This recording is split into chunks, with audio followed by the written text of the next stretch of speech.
Warning, we're about to spoil the anime Death Parade. If you haven't seen the show and you plan on watching it, leave now and come back later. But if you have seen it, or you just don't care, then please, stick around. Whew, okay, that was a lot. There was a lot of emotional stuff. I think I'm going to need a few more minutes before we start the episode just to relax, take it over, and give my heart a little rest. 5 minutes should do, right? What?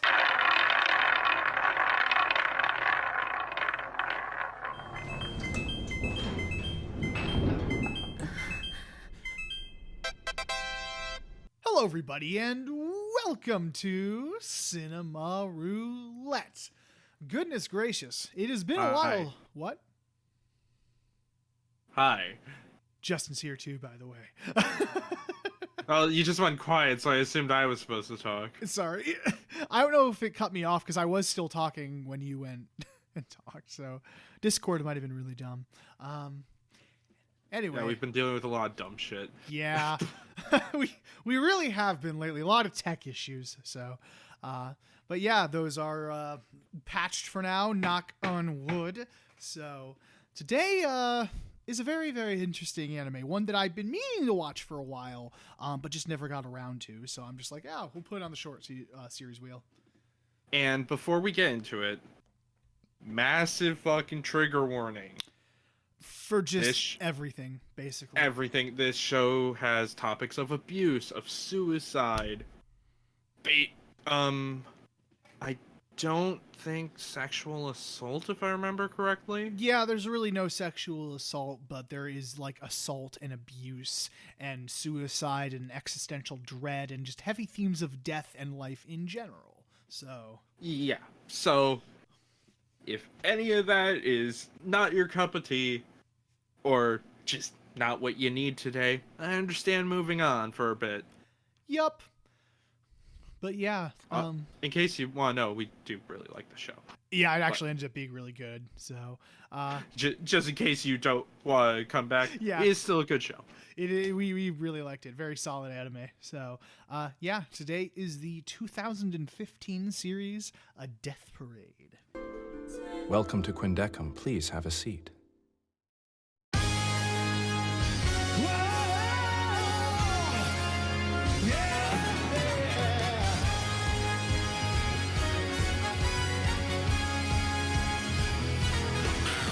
Anyway, we went quiet. You motherfucker! You motherfucker! Oh my god. Anyway, on with it. On with it. What do you mean? We just did the intro. Let's get into the show. Jesus Christ. Okay, this show is weird, so the summary is going to seem short, but there's a lot more going on.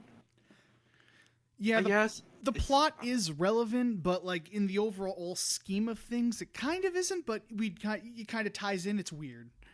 Think of it like a Ghibli movie. Basically, the 8/10 of the thing doesn't really matter, and then the plot comes in. Yep. Okay, so we are in a bar called Quindecum with our bartender Decum. Decum is a lovely man. He just wants you to play a game. Okay, wait. Hold on. Question for you. For me? Yes. Okay. Should I summarize this in the sense of the actual timeline of things, or as the way the show reveals it? I'd say as the show reveals it. Okay. So yes, we have this bar of Quindecum, and Decum two people will come down an elevator, come around the corner, and they will be forced to play a game picked at random. This game will always have some sort of fucked up twist. Like, the first episode, for example, is the two people playing darts, but wherever you hit on the board is linked to the other person's body part, so they will feel pain there. Yeah, like for example, like if you hit the eye, then they will have like huge pain in their eye, and if you hit like their heart, they'll have pain in their heart. And if you hit it on the edge for double points, it's double the pain. Double or triple. Yep. And this is because they are dead. That this whole place is a way to decide if a person goes to heaven or hell. Actually, that's also not true. That is just something said to get a rise out of them. It's either you get reincarnated or you go to the void. The void. Yeah, it's basically Buddhist rules. Buddhism does rule. Put an electric guitar. Wow! Yeah, just like... Dude, the actual intro... Like, the actual song for the intro has a sick guitar solo. I know, I've listened to the full version. It's fucking so great. good. It's so good. Talk about the intro in a bit. Yeah, we will. We'll get back to that, don't worry. It's not plot relevant. But that's the basic rules of Quindecum. However, there's a new girl here, a black-haired one. And Nona, who is kind of the manager of this section of the afterlife, is like, you're gonna be Decum's assistant.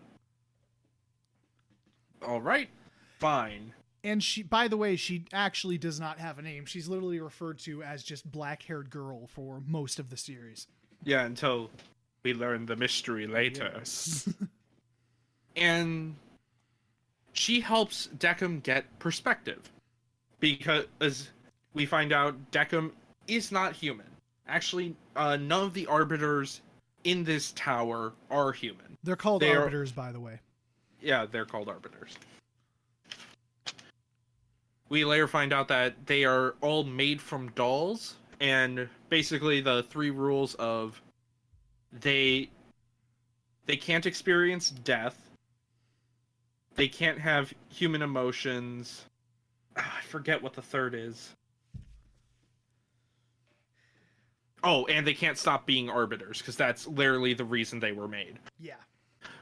We also find out Decum is somewhat an exception in this, because Nona made him with human emotions as an experiment to see what would happen.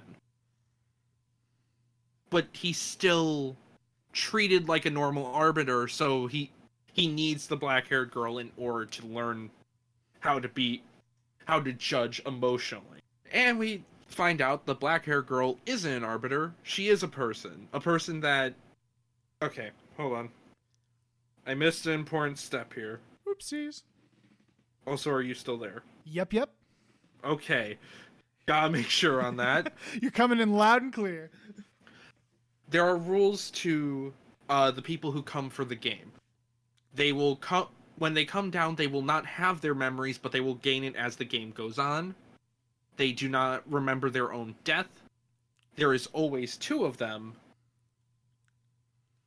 And I think that's about it for the rules on when they arrive. Yeah, because we find out the whole point is like that you have to put them in extreme situations in order to draw out like the darkness and stuff and to see who they really are, because you can't judge a person based on memories alone. You kind of have to know the person and see how they'd react in certain situations. Yeah, the arbiters get all the memories of the person, but it's seen as in almost a dreamlike way where everything jumps around and it's not very clear. Yeah. Hence the game to draw out what Cameron just said. However, the black-haired girl, when she came down, did not have a partner, remembered she died, so that was already a bunch of red flags. So they wiped her memory and were like, okay, she's gonna stay with you, you can judge her, and then send her on her way. This doesn't happen. Well, Yep. I mean, it doesn't happen as quickly as it probably should have. Which also, like, was there any doubt Decum would, like, resurrect her, even after the first day? Like, honestly. we knew that would happen. After one game, black-haired girl snaps at Decum because it turns out that the two people in the game were both murderers, but one of them became kind of, after getting revenge, became a killer in a... I can't say that, that's a spoiler. Shit. Just basically became the Punisher. Let's go with that. Yeah. He wanted to become a Punisher. The other person became a killer out of revenge and actually killed the murderer because he was also involved with the person he was avenging. And after finding this out, the dude is about to snap and hurt the guy, and the black-haired chick gets pissed because Deckham is kind of egging it on to happen, which is an unfair judgment because you're literally pushing the person to be evil so you can send them to the void. Yeah. And after snapping at him, Deckham kind of breaks. Like he's just broken to the point where he just can't say anything and is just standing there motionlessly. She's like shaking him. He's just like, And he wants to give up on being an arbiter. He wants reason for all of this. It's just all the things that you're not supposed to be doing as an arbiter. He's now currently doing. Yeah, oops. And finally we find, it turns out the black-haired chick is falling apart because once your soul is gone, you become a mannequin. Your body is left as a mannequin. Yeah, it's really weird. And he sees her skin falling off, becoming more mannequin-like. We find out her backstory. We find out her name is Chiyuki. I'm just going to call her Chi for short. That's fine. And yeah, you were absolutely right. It's Chiyuki. I know, I wrote it down. And it's nice because it is actually a Japanese name that is spelled the way it sounds. Chi, C-H-I, Yuki, Y-U-K-I. And we find out her backstory of how due to a children's book that she kept remembering throughout the show, she became an ice skater. She was actually very good, but after one accident, her knee was busted in such a way she would never be able to skate again, which caused her to kill herself. And that's already a lot. Deckham then decides to finally judge her, since it's either judge her or she is just going to disappear from existence, because who knows what happens if you die in this middle ground. Yeah. He takes her back to the real world, and she sees her mother grieving over her loss. And Deckham says, I can bring you back like nothing happened if you press this button and some random person will die. She even debates with it, what if it's one of my friends? There's 7 billion people in the world. There's a very low chance that happens. But overall, she doesn't push it out of the fear that someone else will have to go through the same heartbreak her mother is going through. Yeah, that's such a hard scene to watch. Jesus Christ. That is. We'll get back to that scene because that is a great fucking moment. Jesus. This turns out to be all a test, and that wouldn't have happened. Mm-hmm. Which, honestly, I understand. He was doing the situation thing. But jeez, Deckham, that's a dick fucking move. Yeah, and after this, he even feels horrible about it. He's like, I am so sorry that I put you through that. And that's kind of the moment where he snaps and breaks down. Yeah. There was also an old man. I don't know if they ever said his name. They did. His name is, let me see, Oculus. Okay, old man. Oculus is too hard to remember. No, I just can't stop myself from making VR jokes. That's fair. So. But Oculus is like the CEO of the tower. Yeah, like Nona's like the general manager, and then he's like the owner, basically. Or whatever, slightly below CEO, because I guess God is the manager. God himself, yeah, is like the main person who does it, so. He actually was getting pissed that Nona broke the rules, but doesn't really do anything about it. He lets it play out and is kind of like, see, your experiment was fucking stupid. And Nona's like, no, it wasn't stupid.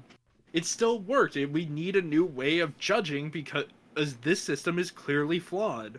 Mm-hmm.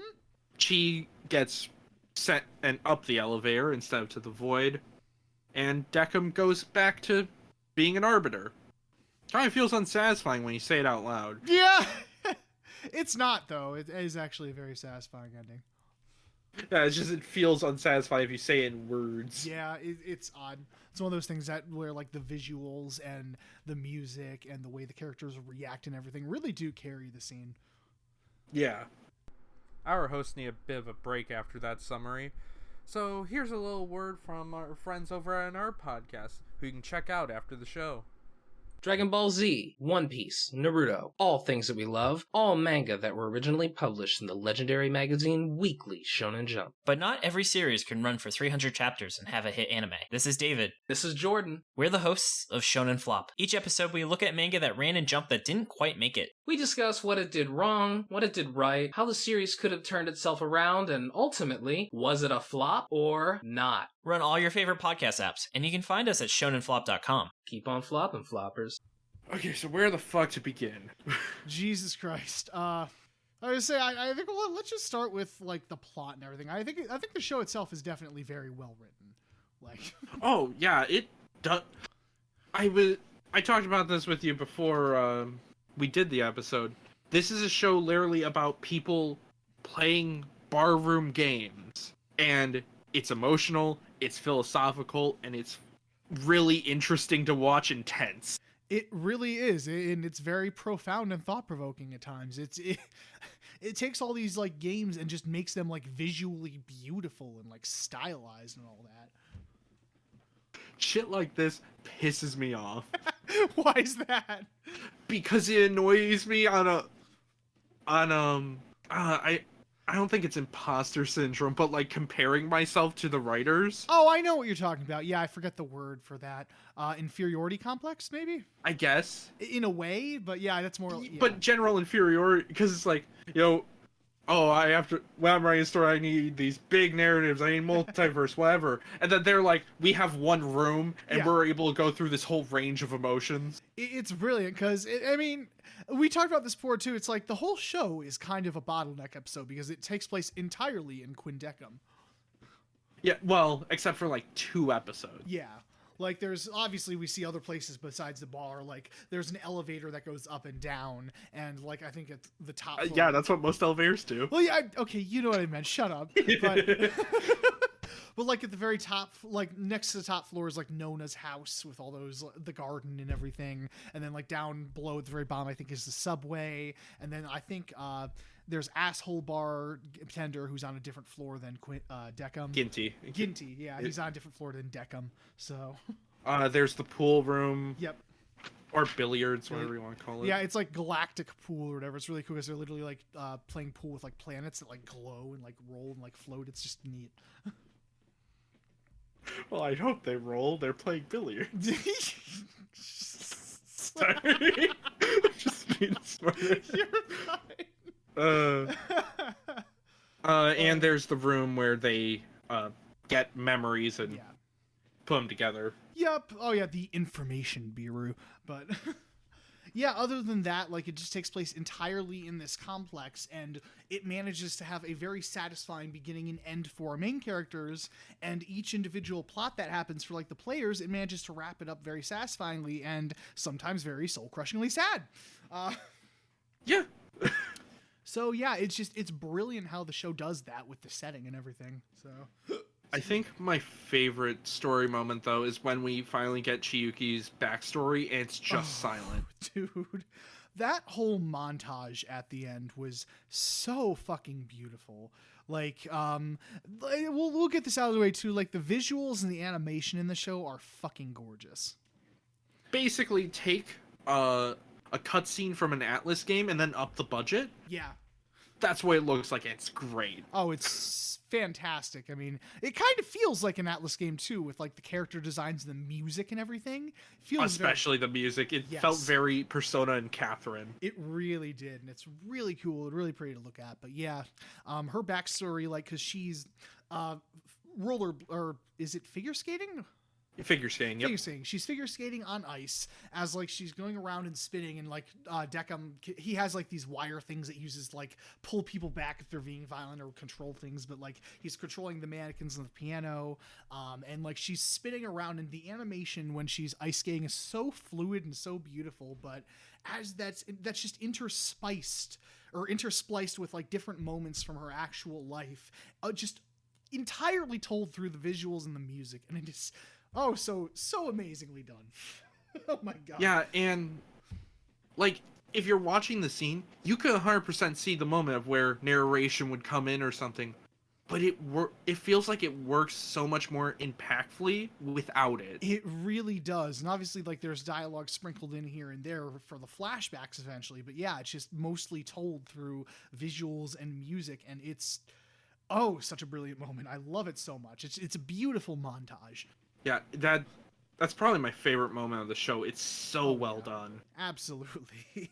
It gets across the whole story and just the weight of everything, especially when in the backstory, when her knee breaks, you actually see, like, her ice skating in front of Deckham, and the knee pops off and turns into the mannequin leg, so she tumbles as well. Yep, and it turns into the mannequin leg, and it's just like the mannequin knee sticking out of her leg. That's such good fucking visual storytelling. It really is. I fucking love moments like that so much.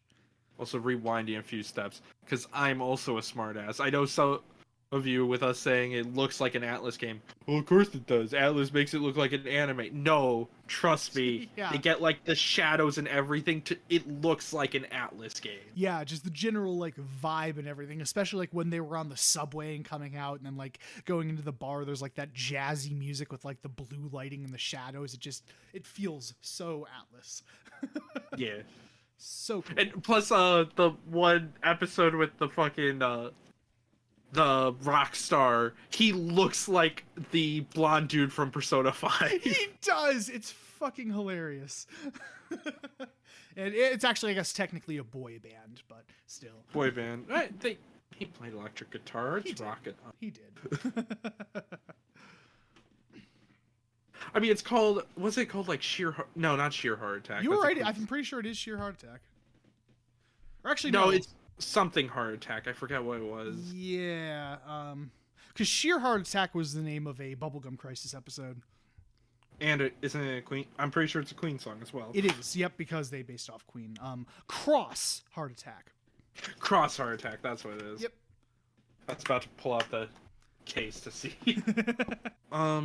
Yeah. Before we move on to side plots, I know I jumped ahead, and now I'm reeling myself back.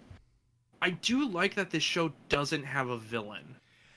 Yeah, it's like Oculus kind of does some like not really villain stuff, but more like puts a wrench into plans and kind of tries to stop people, but not really actively. Like he just takes the memories of the one arbiter and it's like, wow, I see you're doing this. That's really dumb and I don't like that. But he doesn't really do much to try to stop it, though. Yeah, he doesn't like go down and, say something like, I'll judge her myself since you made Deckham incompetent or something along those lines. It's like, okay, we'll let this play out. I still think you're an idiot. Yeah, exactly. It's like it's very much more like the circumstances and how the world is set up and everything. Like the tension and all that comes from like what's going to happen with Shiuki. Like it's like she's running out of time and slowly turning into a mannequin and we need to get this judgment over with, and it's just how it works around here. Yeah, and before that, you get invested with the characters, even though they're only in there for, like, the two people playing the game, even though they're only there for one episode. Yeah, exactly. Oh, yeah, the regular players that they judge, all of their stories are very well done. Yeah, there's a good mystery to wondering, like, okay, what the hell actually happened to these people? Definitely, and it does change it up very successfully as well. Like, for example, the one time where they're like, oh, this is different. These people actually committed murder, and we usually don't do that. They usually send them to, like, a specialist or something like that, but... But no, wanted to see what Deckham would do. Yep. So, just a very, very interesting episode, so... Also, in case you're wondering, no, it's not just one has to be reincarnated, one has to go to Void. Both can go either way. Yeah, we were wondering that at the beginning, but then the show cleared that both could go up or down. So yeah, they made it clear in I think episode 3. Yeah, it's cool, kind of the way it subtly does that, because you see the light either go up or the light go down, like the thin light between the elevator. Yeah. Anything else for the main story? Well, we can talk about that moment where like it was the mom was mourning and all that. Oh, right, the horribly emotional moment. Yeah, Jesus Christ, that was really almost hard to forgot watch. about that part. Yeah, it wasn't enough. You know, it wasn't enough to give the backstory and the tragedy and everything that happened to Chiyuki. No, we then had to go back to the real world supposedly and see how her mom and everyone else was reacting to her death. It was horrible, and especially knowing that she committed suicide, it's like her mother is just kind of talking to herself. She puts food on the altar because she realizes, I can't stop making a second plate for my daughter or whatever, and this just kind of breaks her down, and it's so fucking hard to watch. Well, it also breaks her too, because that decision of like, okay, yes, you get to come back, but someone else is going to die. And she's like, yeah, like this is going to happen to someone else because everyone means something to or everyone has somebody that deeply cares about them. And it's like, Except Mitch McConnell. But, yeah, you threw me off, man. I'm sorry. And she's like, this is just going to happen to somebody else. And she can't do it at first, and she's going to do it, but then she can't. And she's like, you press it, Deckham. And Deckham just kind of can't take it anymore. It reminds me of a moment in a video game, and I'm not going to say what, and I'm not going to say why, but there's a major death, and not only do you have to go through the trauma of that, the game then makes you go through the person's house of the deceased and look around in detail. Oof. Oh, it hurts so badly. Yeah, so that scene's brilliantly done and just very, very insanely emotional. Jesus Christ. Yeah, all of the it's voice also beautifully shot. It's beautifully shot and animated, absolutely. And all of the voice actors do a fantastic job of getting across the heartbreak of the whole thing. So yeah, that's brilliantly done, and just the way it wraps up too is very, very emotional. So yeah, the fact Deckham even has to kind of call it off, like, okay, I'm sorry. Yeah, that might have been a little too far. I realize we could have just played cards. Which they technically do at one point. They do. Random question from that card one. What would the blind have done? What do you mean? Well, because he always has all the arbiters always have a remote to, like, raise the stakes type deal. Oh, yeah, like, what would that have done in a card game? Like, would that have changed the cards in the deck to make it bad, I assume? Like, that would be the only thing that would make sense. You can't exactly have the card explode or something. Like... Yeah, it's just weird. Yeah. Actually, wait, sorry for being all over the place. There's a lot to talk about in this show. And I keep forgetting and remembering things. Just so you guys know, just some context, it's been about, 3 days since we finished the show? Yeah, 3 days, because we've been waiting to... Because your computer Yeah, my power cord straight up broke, and we didn't have our computer record on, or else we would have done this like 3 days ago. So we would have done the day after we watched. Yep. Well, but we were unable to. So forgive us if our memory is just slightly foggy on this. Something I really like about the moment too of when when Chiyuki is finally breaking down, is it flashes back to all the episodes where even though they weren't technically connected, other than the characters were there, it shows kind of it gives you an idea of the emotions that both of these characters have been through and how that's added up to this moment. Oh yeah. It's great because, like, while they're not directly related plot-wise, they're related theme-wise. And flashing back to that just kind of adds to the impact of the scene. I guess it adds to the point that the scene is trying to get across.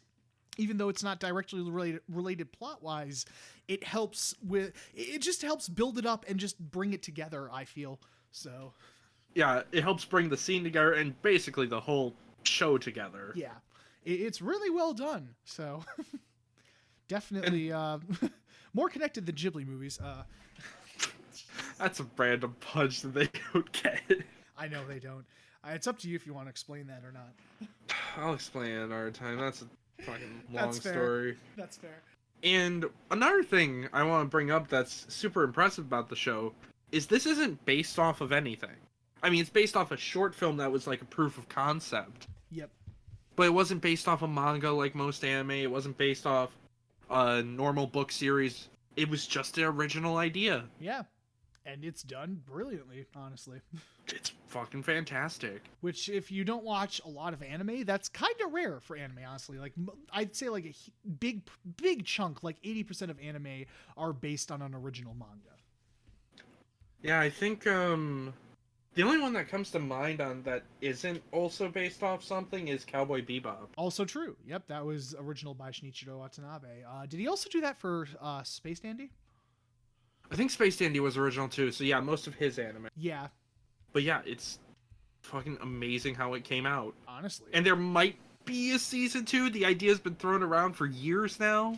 Yeah, because we looked it up, and like I think a year after the show, they said they were going to do a season 2, but then that's kind of the last thing that we heard about it. So, but Madhouse hasn't said they're not going to do a season 2 yet, so it's still in the air. I mean, Devil's Part-Timer got one 7 years later, yeah, so I think it was like 7 or 8 years after the first season. So, so we might still get. If that does happen, we'll go back and cover it. Absolutely, because like one of our rules is the show does have to be over before we review it.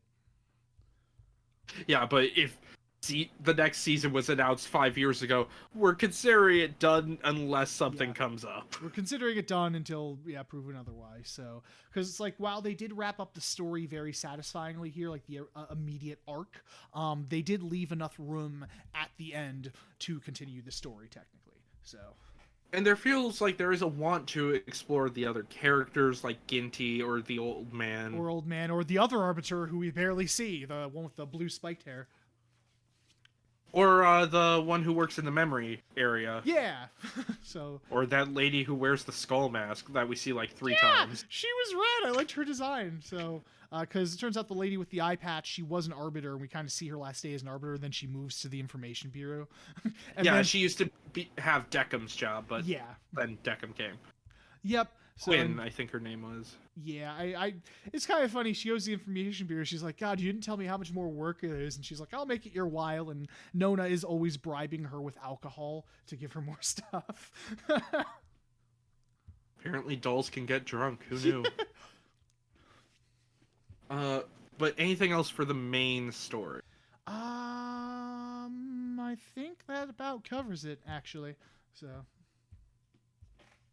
Okay, now the episodes. Now for the individual ones.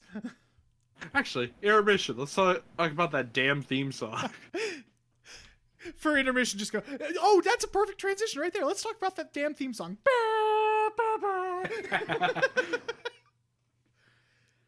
So, the theme to Death Parade is infamous because it is a fantastic intro, very high in energy, very beautifully animated, but does not get across the tone of the show at all. Not at all. It's not even fucking close. No, it's not. Like, it's still a fantastic intro, but everyone who has seen the show has noted that it feels really out of place in comparison to the actual tone. It feels like it's for a comedy anime. Actually, I'm pretty sure I've seen comedy anime with a more calm intro than this. Yeah, right? Oh, God. Space Dandy immediately comes to mind. I'm so mad they got rid of, like, the American intro after a few episodes. Yeah, for the Blu-ray. I'm still fucking mad about that. It's funny because the Funimation Blu-ray does not include the American intro, but the... I actually don't even think they released it there. It includes the Japanese one, which we both think that the American one gets across the show better. It does, and we'll talk about Space Dandy another time. We'll talk about Space Dandy when we get to Space Dandy. That is a hilarious fucking show. I really need to rewatch it in general. I haven't seen it since it originally aired. I do recommend that because the last episode, the ending is hype as fuck. Oh, it's so fun. We'll get to that. We don't need to splurge about Space Dandy right now. You're right. We need to save our splurging for later.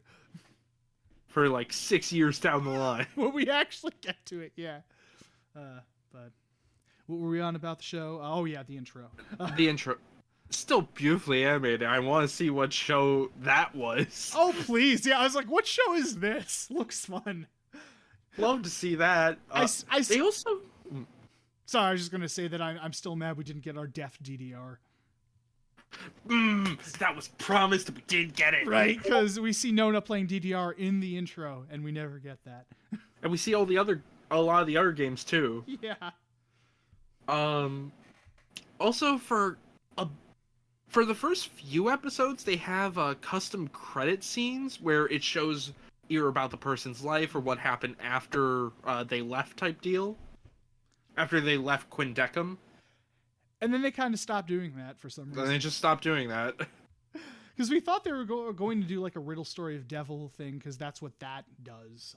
But they do kind of for this, but then just kind of drop it for some reason. And maybe it was too expensive. Yeah, and the ending theme is good. Don't get me wrong.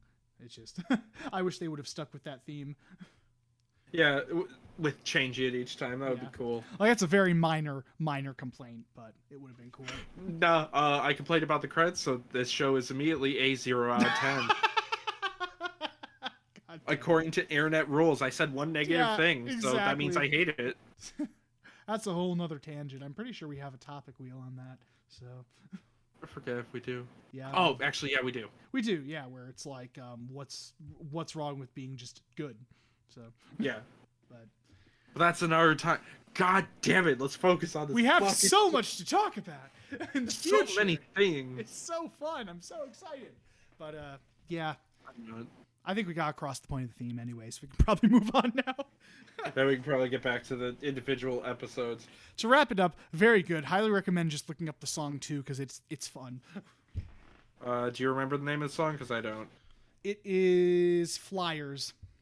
Flyers. Okay. I forget the name of the band, but I know the song's called Flyers.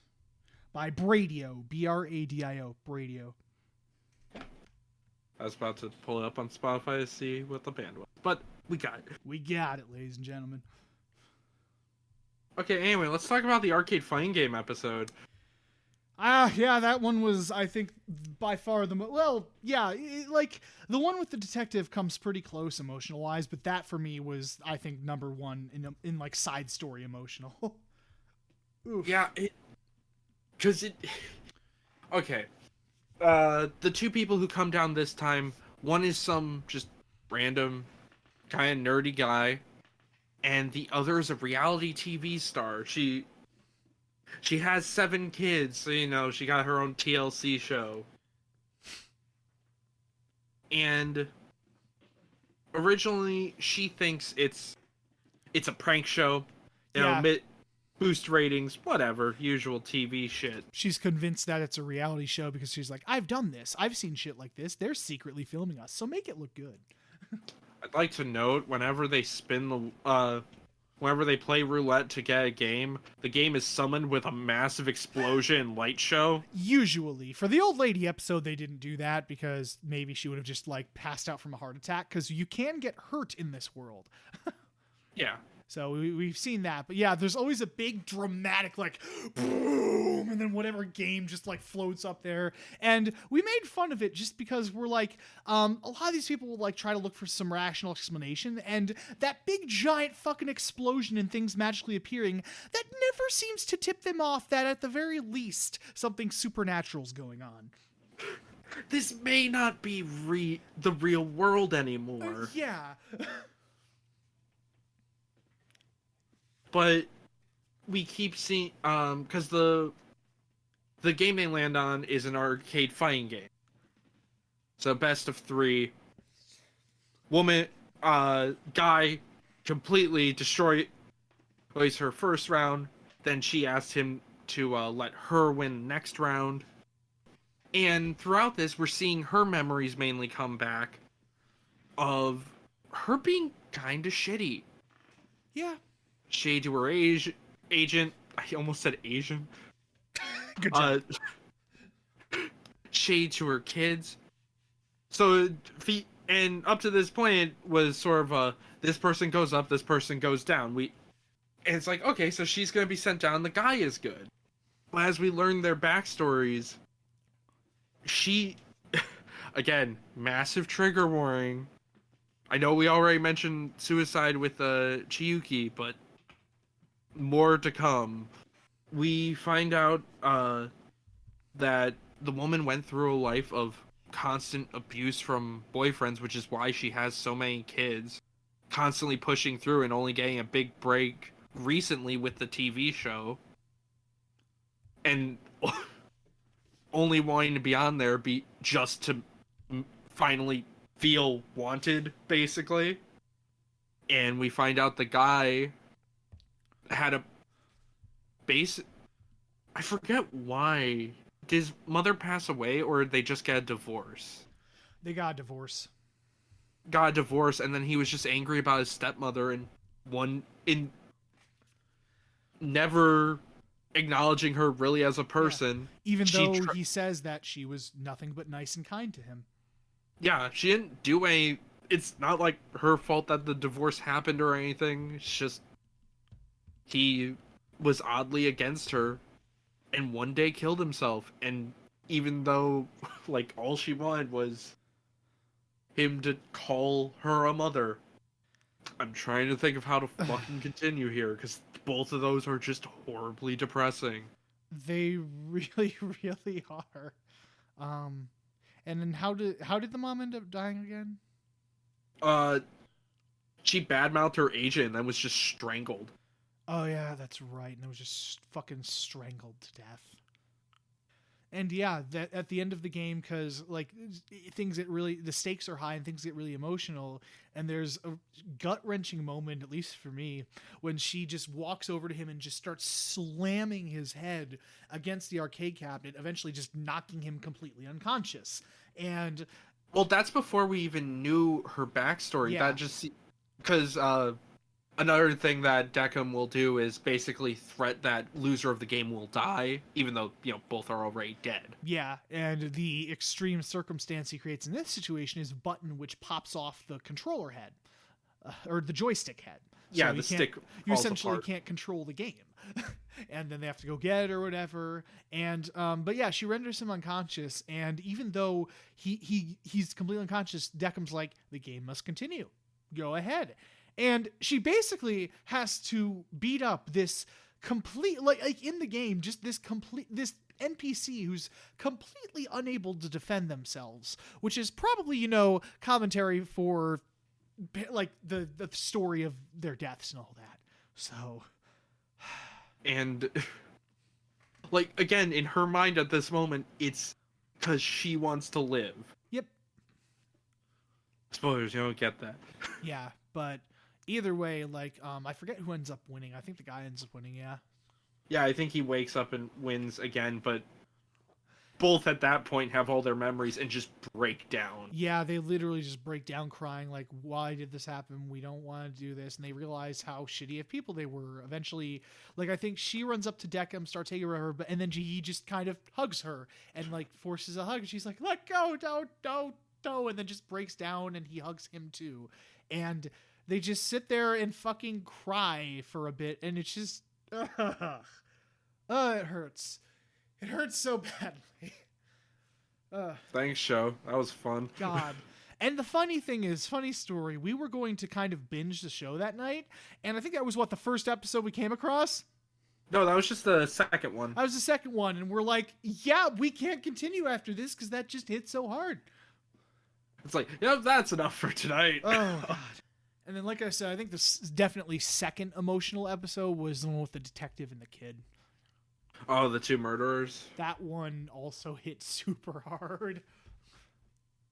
That one felt more tense than emotional for me. It was definitely tense, but it was how they both kind of like break down and just their rationale for doing so. Because while the arcade episode was more just super emotional, super sad, and super tragic, this one more showed like, the dark side of humanity and just the anger, I guess, that goes about when horrible shit happens.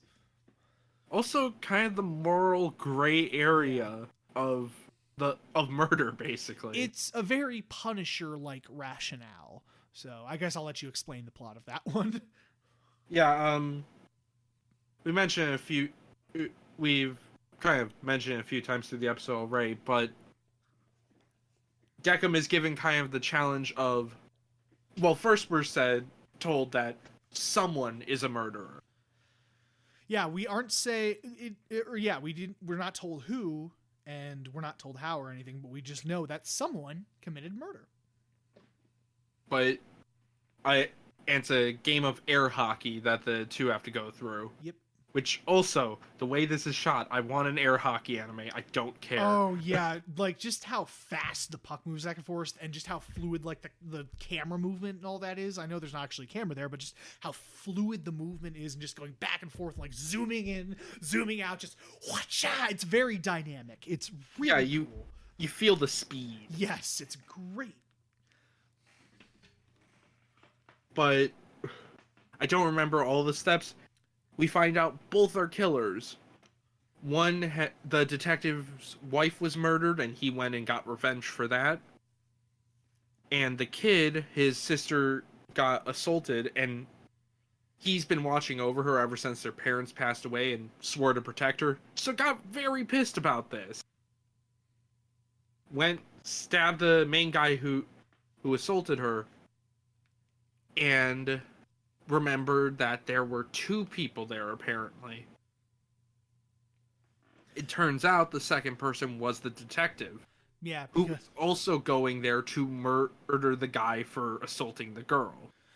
Yeah, because like she was, after she was assaulted, all she said was that there was a man just watching or whatever. We're not told how far and we're not told where, but we just know that as she was being horribly beat up, that there was someone just standing there watching. And we see, it's revealed that it's a detective, and he's just standing in the distance in the trees, and she kind of just notices him. And his rationale for that was like, well, there has to be a victim for it, doesn't he? And he's like, that's all she was to you. You could have stopped this. Why didn't you save her? Because then he would have just kept doing this. Honestly, I gotta say, this is a fucking stupid point in his logic of like, yeah, he needs to see the crime fully go through. Honestly, it's not enough that they are currently committing the crime. They have to finish the crime. It's like, no, you've caught him red-handed. Yeah. Just if you want to go punch her, just kill him. Yeah, exactly. Like, he tries to defend it by, oh, what did you want me to do? Lock him up? He'd just go do it again. It's like, no, your whole intention here was to murder him. Yeah. Just kill him. She ain't gonna fucking talk. She'd be like, she'd probably just go, thank you, and move on. Mm-hmm. Or worse, knock her out and then murder him. Like, yeah. Also, this episode was actually a two-parter. Yep. 12-episode show, which, jeez. It was interesting because it's not really, you're not told that's a two-parter. It just kind of ends. And we were just like, oh, because the episode is just normal titles. It doesn't say like part 1, part 2. Yeah. So it kind of caught us off guard, which I liked. It was cool. But yeah, at the same time, you're like, there's a 12-episode show. But then again, it's also a very important moment because the ending is where Deckham crashes. Mm-hmm. Because the main gimmick of the air hockey was eventually the pucks became parts of the person's body, so if you scored with it, they would feel intense pain. Yeah. Nice voice crack, me. It happens.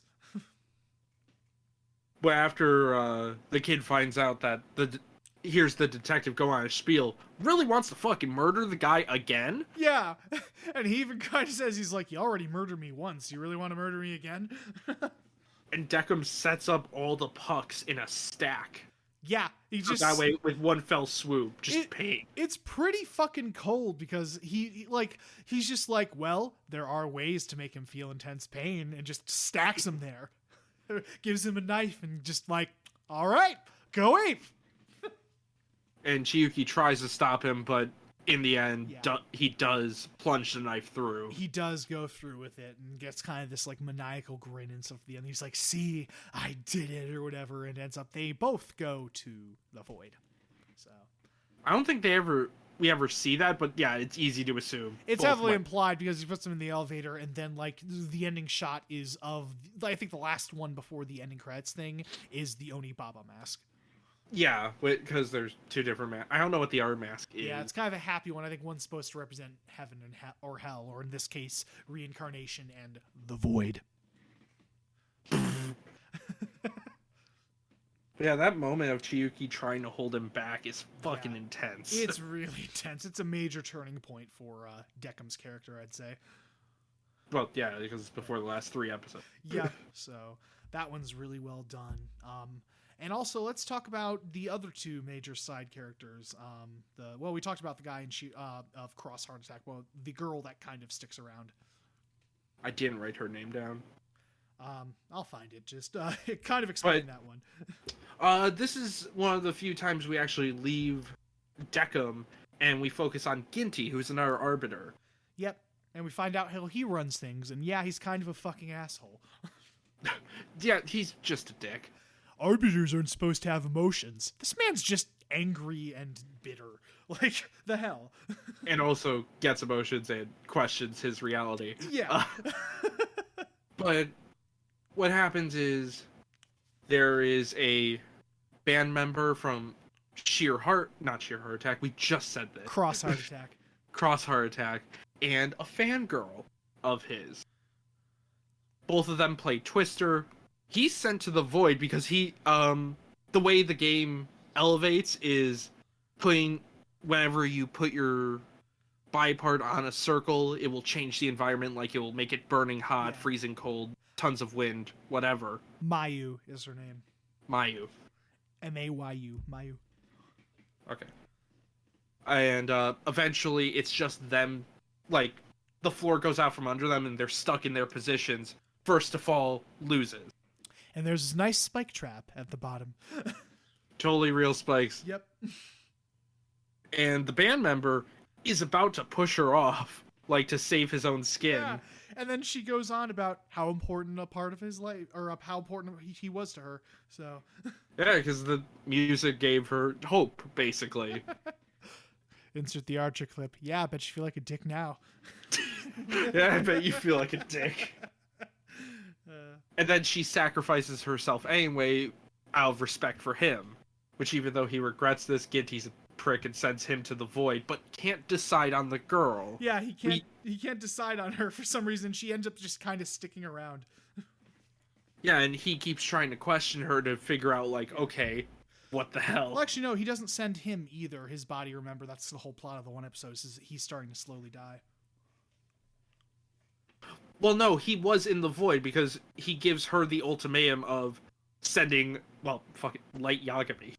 Yeah, well, it's interesting because, like, he isn't sent to the void, but, like, his body is still there for some reason.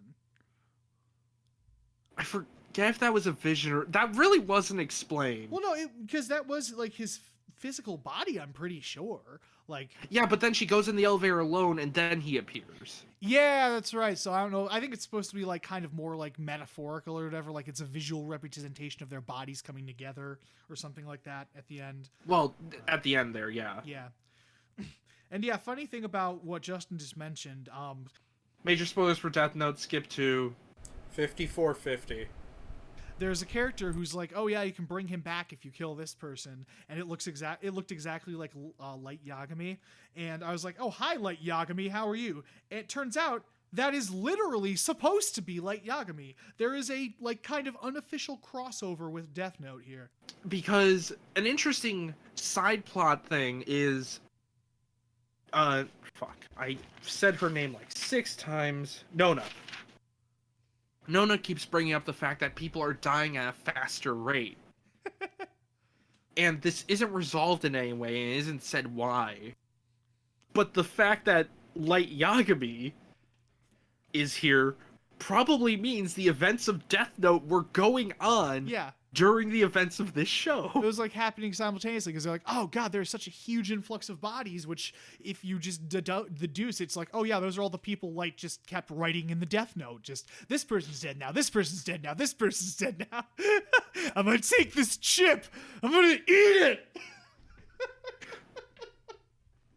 And also the shows are connected because in both there isn't a heaven and hell. So Yeah, it's described. So it's like at the end of the show, Light does die, and it's like presumably he would be sent to Quindecum. So Which means because Ginty gives the girl an ultimatum of, okay, if you push this button, you can get back with your band boyfriend, whatever, but this person will go to the void instead. Good thing she fucking pushed it. yeah, honestly. Light fucking deserves it. yeah. Anyway, we're back.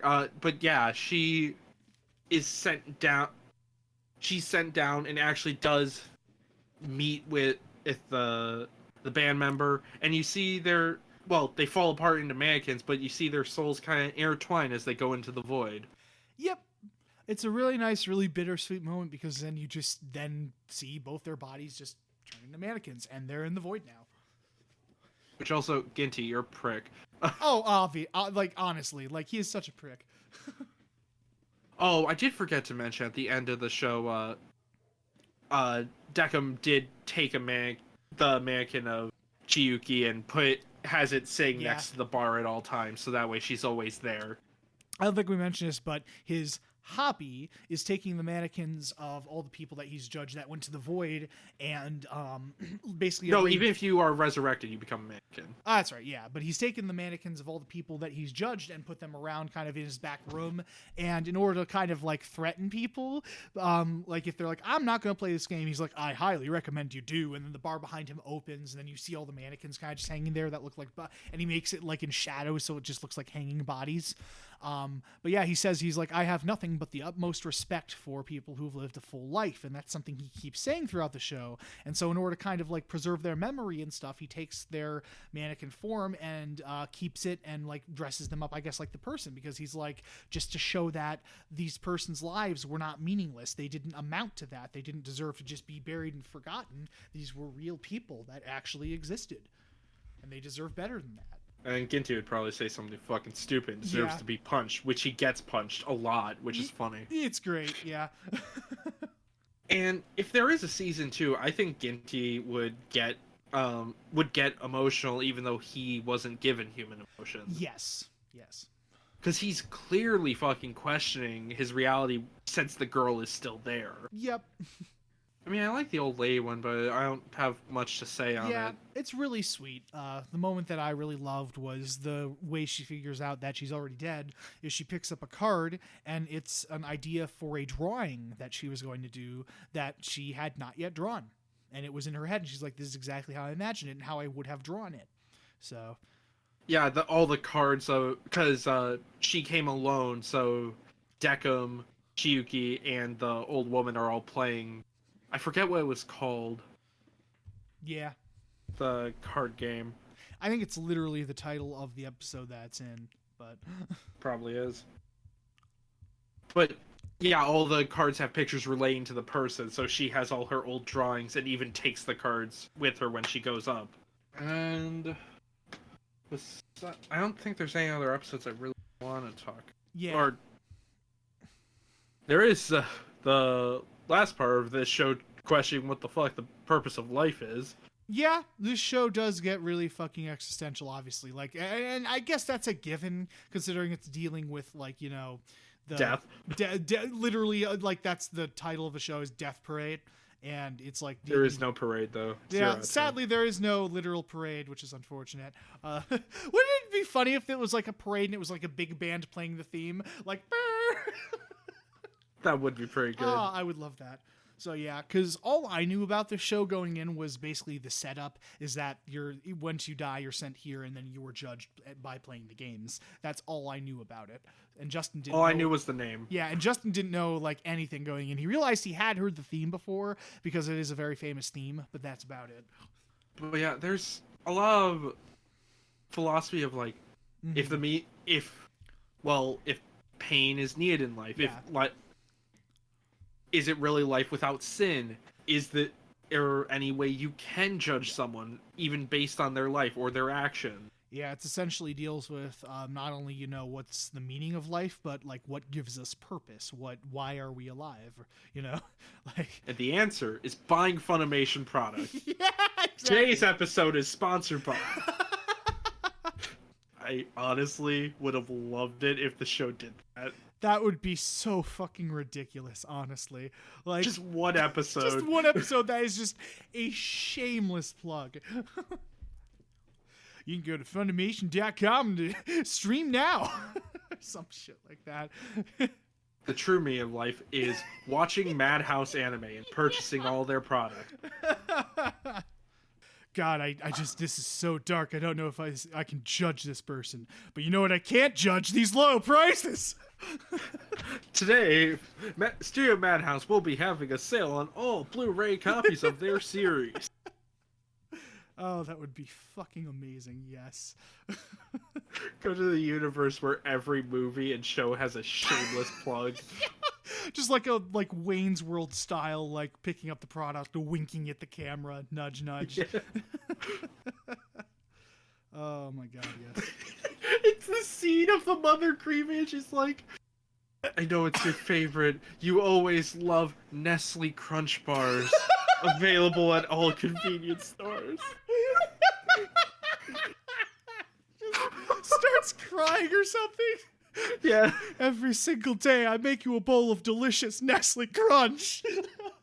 Nestle Crunch cereal available October 3rd. Oh my god, we have such a dark sense of humor. Oh lord. But yeah. And I think that's about it, huh? I think that's about it with the show. Because I know, obviously, we already mentioned the music and the visuals, just the animation. Mwah, so good. Oh yeah, just a bit more. Music's fucking great. Yeah, music's fucking great. And there's some really clever transitions, too, like the one with the jellyfish. Yeah, because they're doing a flashback and there's a tank of jellyfish. Which, are those jellyfish dead? Yeah. Or are they also dolls? That's what I was wondering. I was like, are those jellyfish that like died in the ocean or something? But either way, you're like looking through it as people are sitting at the bar, a jellyfish goes by and then it cuts back to where we are now. So fucking smooth. So smooth. Like, I was about to say something, and then I kind of stopped once that happened because it just kind of caught me off guard. I was like, holy shit. Also, the games are well edited. Like, we talked about the air hockey, but we see bowling, we see darts. Yeah. Beautifully animated, just the lighting, the shadows, and just how fast everything is. Like I said, just when the action happens, it's very fluid. It's beautiful to look. Just a lot of fun. Yep. Well shot. And then something I realized too, because I knew the guy who played the fucking asshole or whatever. Gitty. Yeah, he was voiced by Robert McCollum, who also voiced Kogami in Psycho-Pass and the detective in Future Diary. Yeah, okay, that's why I know him. Yep, because I kept hearing, I'm like, who the fuck is that? And I'm like, oh, okay, that's who it is. That's half the show is going, I know that fucking voice, who are you? There's a lot of very familiar voices if you watch a lot of anime like we do. It's like, oh shit, there's that person. It's just cool and fun to do. Especially the obvious Steve Blum. Yeah. I think he voices one of the characters, and then he's also another side character, and he's just kind of using his regular Steve Blum voice. But... which we love Steve Blum. He's awesome. He's a nice man. We did. We both met him at a con. Very wholesome dude. So... so yeah, that was fucking Death Parade. Whew, what a show. Definitely highly recommended, like we said. So yeah, very good show. So yeah, unfortunately, I don't think there is a wheel for this one. No, because we're doing Fringe season 3 next. So stay tuned for that on the for the next TV show. So I don't know if we know what movie we're on now, but whatever. So we're in October somewhere. Yeah. I don't know, man. Yep.